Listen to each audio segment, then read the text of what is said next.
Distinguished guests, ladies and gentlemen, receiving the Foreign Policy Association Medal is, for me, a singular honor indeed. It is, at the same time, a pleasure to meet such distinguished guests at the World Leadership Forum. I must commend the FPA for the crucial role it has been playing in inspiring the American public to learn more about the world. Since 1918, you have set, through your balanced programs and publications, an example in developing awareness on global issues.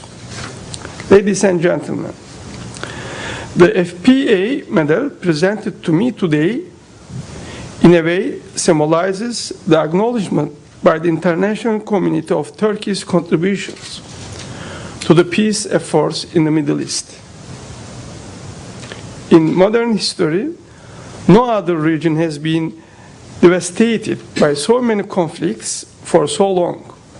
Conflicts with far-reaching repercussions at global scale. The longer these conflicts persist and remain unresolved, the greater the risks for the region and the world. Therefore, I believe that resolving existing conflicts and preventing new problems have a particular urgency in the Middle East.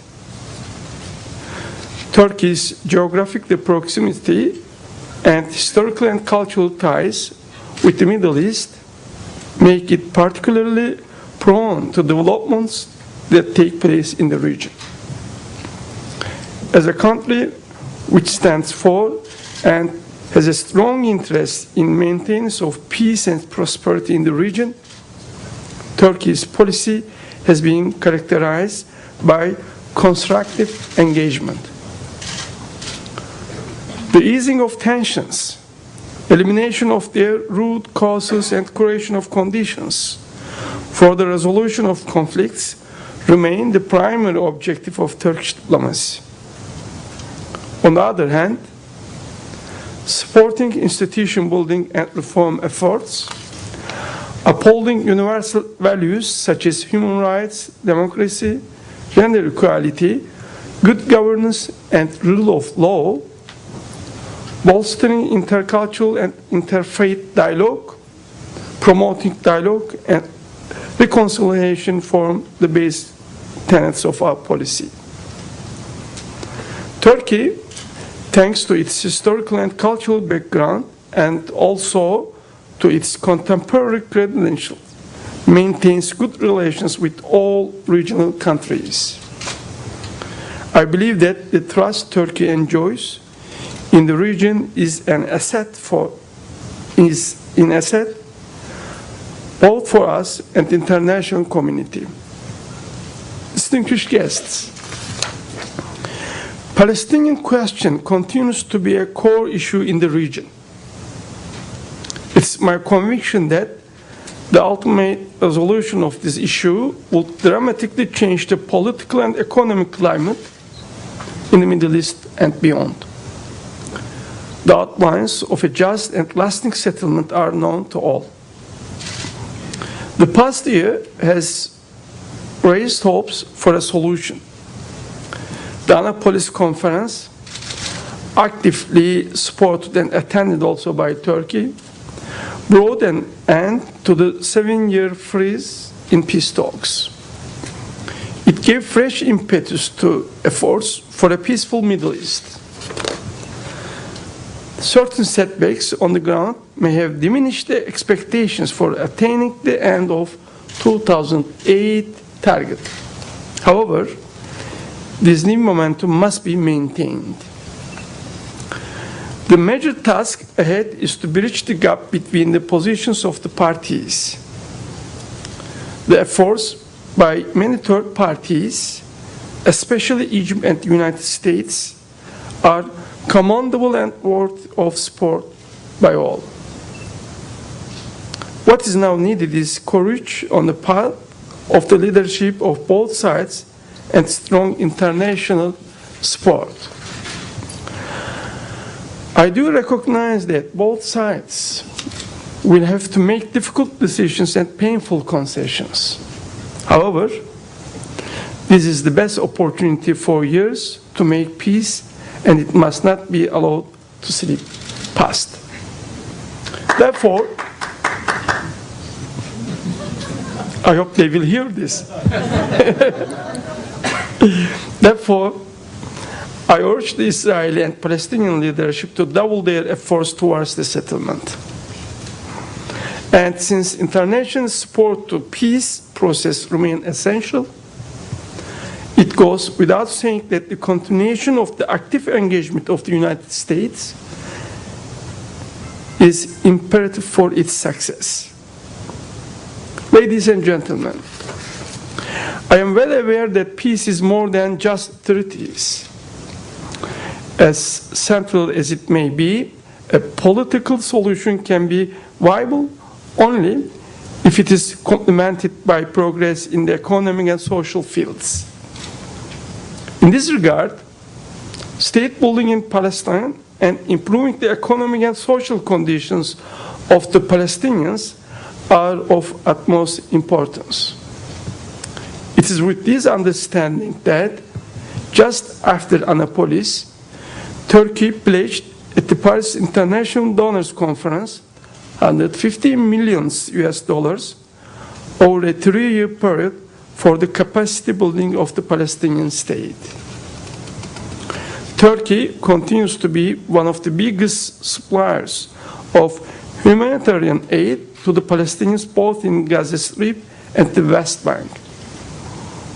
Moreover, we led the efforts to establish the Ankara Forum with the participation of the Chambers of Commerce and Industry from Turkey, Israel, and the Palestinian Authority. The Ankara Forum has embarked upon an industrial zone project in Tarkumiye in the West Bank last year. I was honored to sign a joint declaration stating support for the industrial zone initiative together with President Perez and President Abbas on the occasion of their visit to Ankara same day in November last year. The address by the two leaders to the same session of Turkish Parliament was a historic event for both our peoples and the world. Another project we are working on is the Peace Campus Initiative. This project is based on the idea of establishing a university hospital at a health and education campus of an international stature adjacent to the West Bank. Almost 4,500 people from the both sides are going to be employed there. They are going to be live and work together in this project, if it is realized, of course. I am hopeful that once materialized, these two projects will help build confidence between the Israelis and the Palestinian people. Turkey stands firmly behind these two projects.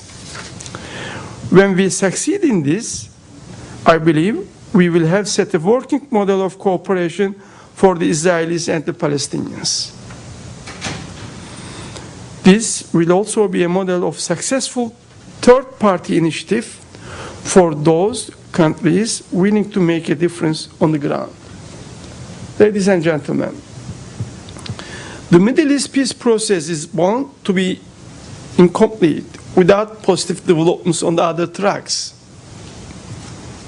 We, therefore, attribute special importance to the Israeli-Syrian indirect peace talks which have started under Turkey's auspices in Istanbul in May 2008.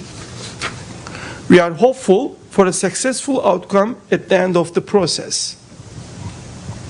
In any case, Turkey will continue to help the parties in their quest for a just and viable peace. About Lebanon. The stability of Lebanon is of strategic importance for the maintenance of the peace and security in the Middle East. Therefore, we will continue to support the sovereignty, political unity, and independence of Lebanon. We saw the crisis back in May as a development threatening the delicate fabric of the Lebanese society. That crisis had the potential of further destabilizing the region.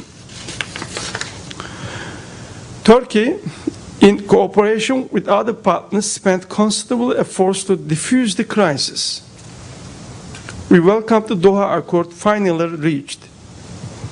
We are now looking forward to the continuation of the spirit of national reconciliation in fully implementing that accord.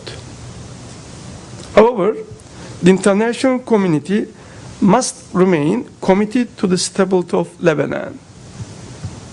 On its part, Turkey will continue to participate in the UNIFIL. Our contribution to the reconstruction of Lebanon, focusing mainly on education and health sectors, will also continue. A few hours ago, I had a meeting with President Michel Sleiman and reaffirmed Turkey's strong support for Lebanon. Ladies and gentlemen, talking about the stability of Lebanon, I believe the Syrian factor cannot be overlooked. Hence, obtaining Syria's support for the Doha Accord was an achievement in itself. The recent contacts between Syrian and Lebanese governments, as well as their decision to establish diplomatic relations, are important steps forward towards positive change. Engaging Syria would prove useful not only in Lebanon, but elsewhere in the region, including the peace process. Syria's decision to enter into direct peace talks with Israel in Istanbul was a promising step in this direction. Dear guests, the Middle East is already overburdened with conflicts and tensions. It certainly cannot tolerate another one. Hence, the conflict over the nuclear file of Iran needs an urgent but diplomatic solution. We believe that a diplomatic settlement to this problem is possible.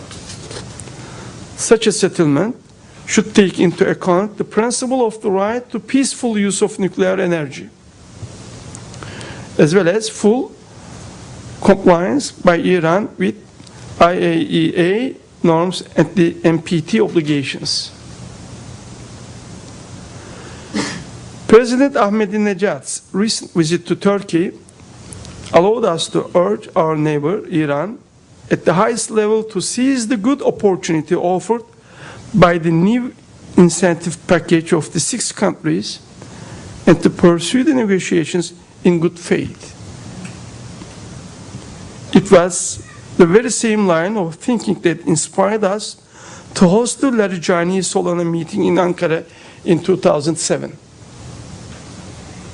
Turkey will continue with such efforts in which I am prepared to personally take part.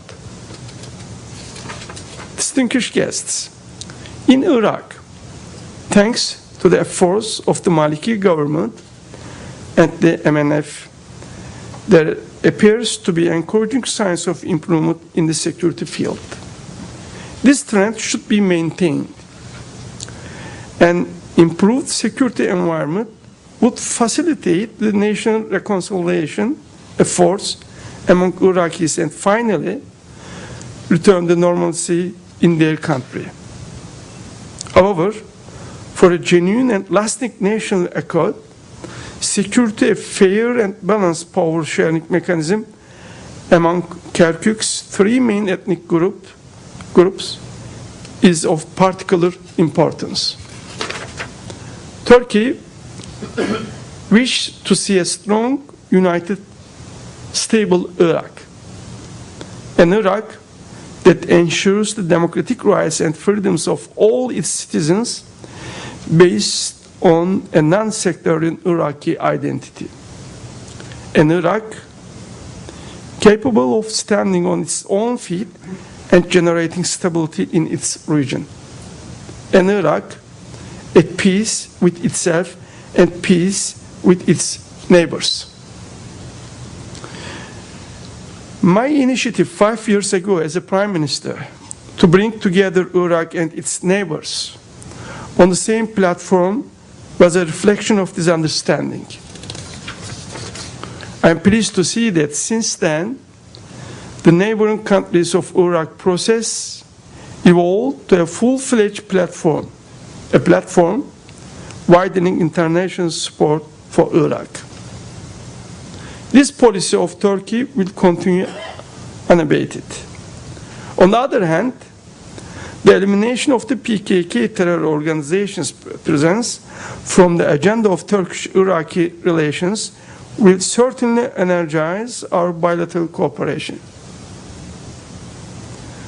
The results of President Talabani's first official visit to Turkey last March and Prime Minister Erdogan's first official visit to Iraq last July has shown the immense potential of Turkish-Iraqi relations. Ladies and gentlemen, experience elsewhere has shown that it is best if problems in a region are addressed by countries of that region through creative and courageous ideas and initiatives. This could also hold true for the Middle East. There is no reason why the countries of the region should not be able to join their capabilities and enhance their cooperation with the ultimate aim of establishing a common area of peace and prosperity. It is also necessary for the sustainability of solutions to be found to the current conflicts. Therefore, we must also have a long-term vision, a vision of peaceful coexistence and cooperation among all the regional actors based on regional ownership of these issues, based on regional ownership of the issues. Translating this vision into reality requires new ways addressing regional problems, starting with the consideration of prospective confidence building and conflict prevention measures. Let's not lose time. It's now to take action. I thank you all for your kind attention.